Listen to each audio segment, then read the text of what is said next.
वसन्त ऋतुको आगमन अनि बढ्दै गरेको गर्मी। हामी पनि के कम लाग्यौं गुराँस हेर्दै डाँडापाखा चाहर्न अनि व्यस्त सहरबाट एकै दिनको समयको भए पनि राहत लिन।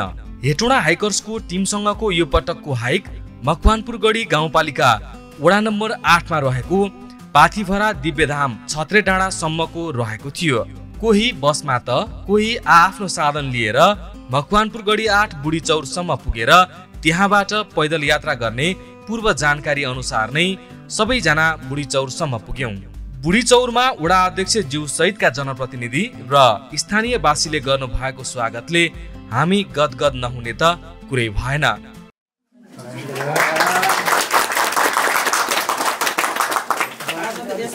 दिव्यधाम छत्रे डाँडा मन्दिर तथा दर्शन तथा स्थानीय पर्यटन प्रबन्धन कार्यक्रममा चाहिँ यस कार्यक्रममा चाहिँ अध्यक्षताको आसन ग्रहण गर्नको लागि चाहिँ हाम्रो यसै मकवानपुरगढी गाउँपालिका वडा नम्बर 8 बुढीचौर वडाको वडा कार्यालयको चाहिँ वडा अध्यक्ष श्री कुमार सिंह घिसिङज्यूलाई चाहिँ अध्यक्षताको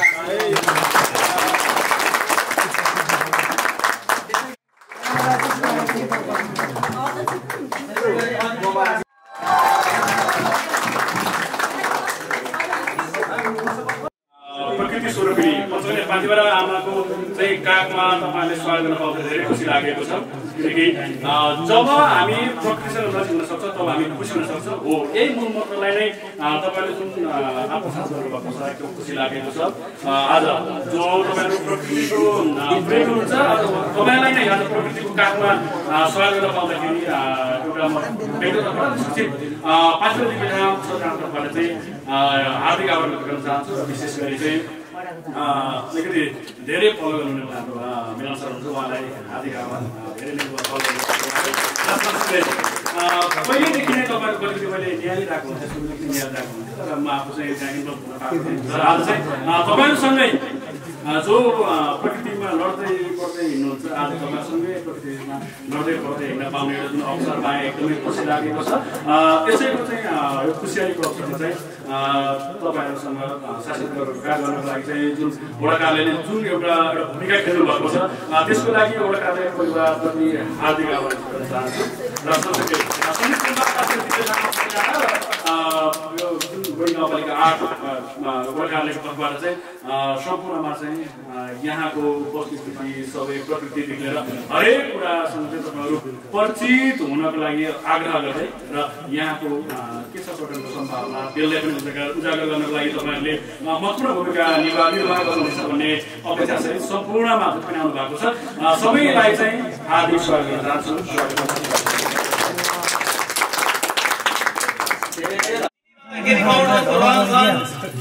चालचलनको बारेमा नि बुझ्नुपर्छ भनेर सुरु गरेको हो। अब मकवानपुरगढी हाम्रो लगभग हाम्रो 6 वर्ष सकिसक्यो। 6 वर्ष 7औं वर्षमा प्रवेश भइराख्दाखेरि मकवानपुरगढी आइपुगेका छौँ। मकवानपुरगढीको धेरै ठाउँहरू पुग्यो। यहाँ आइपुग्दाखेरि चाहिँ हामीले धर्मले वेलकम गरिरहेको थियौँ, सँगसँगै टिप्परले पनि गरिरहेको थियो। डाँडाकाँडाले वेलकम गरिरहेको थियो। यो सँगसँगै न्यानो मायाले तपाईँहरूले वेलकम गरिदिनु भएकोमा हामीसँग खुसी आज कोही पनि छैन। आज नेपालभरिमा सबैभन्दा राम्रो शनिबार कस्तो भयो भन्दा हेटौँडाको मान्छेहरूको भयो। त्यसको लागि तपाईँहरूलाई धेरै धेरै धन्यवाद।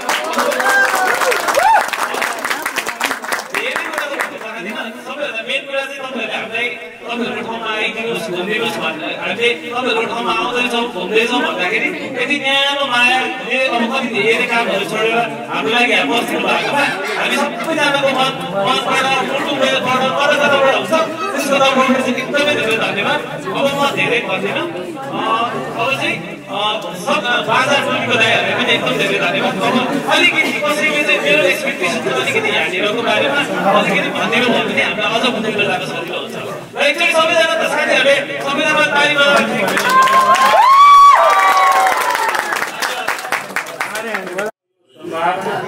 यो पर्यटकीय क्षेत्र सम्भावना हाम्रो गुम्बा पनि थियो। हामीले सुरुवात गरिरहेको अवस्था त्यो ठाउँमा यसरी तपाईँहरू जस्तै आउनु भएको थिएन। मैले जुन छत्रे डाँडा एक दिव्यधाम पाथीभरा मन्दिरलाई सम्झेर यहाँहरू हाम्रो यो मकवानपुरगढी गाउँपालिका 8 नम्बर वडामा यो छत्रे डाँडा भन्ने ठाउँमा हाम्रो दीपक गुरुङजीले त्यो ठाउँलाई चिनारी गरिदिनु भएको छ। यो हाम्रो 8 नम्बर वडामा पर्छ। त्यस कारणले यो ठाउँमा तपाईहरु आएर हाम्रो वडालाई चाहिँ शोभा बढाइदिनुको लागि यहाँले सहरीकरण गरिदिनु भएको छ र हाम्रो यो वडाको लागि सबैले टीका लाउनु भएको प्रचार प्रसारको लागि यो ठाउँमा आइदिनु भएको छ। मलाई धेरै खुसी लागेको छ र तपाईँ यहाँ उपस्थित भइरहँदा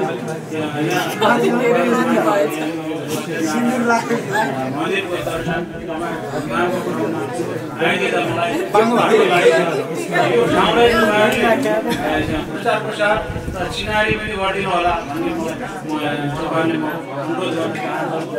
यो हाम्रो यो सहरीकरण गर्ने सम्मान गर्ने हाम्रो श्रीको महिलालाई पनि धेरै धन्यवाद दिन चाहन्छु।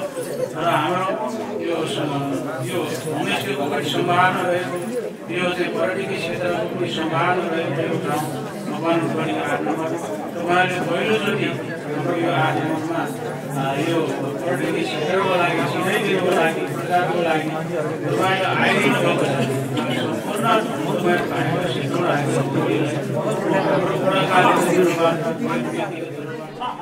स्वागतका लागि राखिएको गुराँसको माला लगाएर पञ्चे बाजामा नाच्दै गाउँदै अनि रमाइलो गर्दै उकालो चढ्न सुरु गर्यौं।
पुराना साथीहरूसँग गफिँदै र नयाँ साथीहरूसँग परिचय गर्दै अगाडि बढ्नुको मजै बेग्लै छ।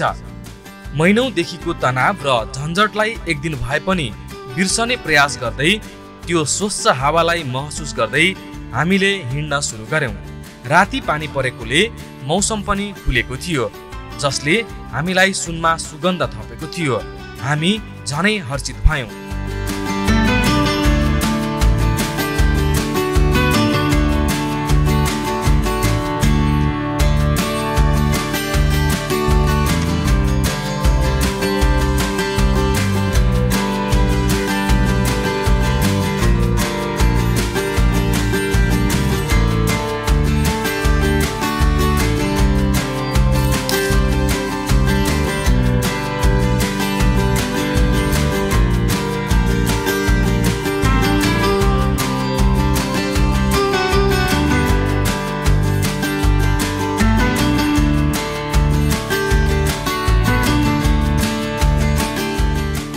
पदमार्गभरि झरेका लालीगुराँसका फूल हाम्रै स्वागतार्थ बिछ्याइएको हो कि झैं आभास हुन्थ्यो। झनै त्यसमाथि चराचुरुङ्गीको आवाजले थप ऊर्जा थपिरहेको थियो।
पाखाभरि फुलेका र बाटाभरि बिछाइएका रातामे लाली गुराँससँग रमाउँदै गाउँदै गफिँदै अनि रमाइलो गर्दै करिब 3 घण्टाको पैदल यात्रापछि हामी हाम्रो गन्तव्य अर्थात् पाथिभरा दिव्यधाम छत्रे डाँडा पुग्यौं।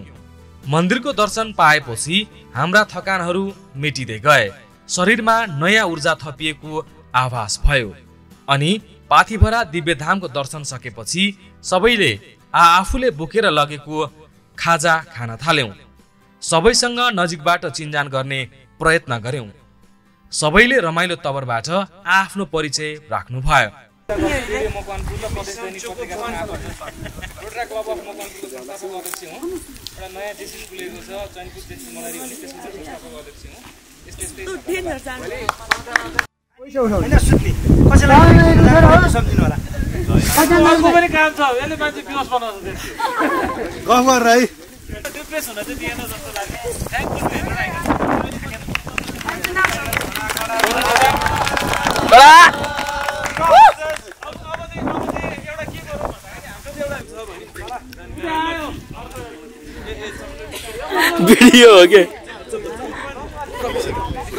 बिस्तारै दिन ढल्कदै गएको हुँदा हामी पनि ओह्रालो लाग्न थाल्यौं।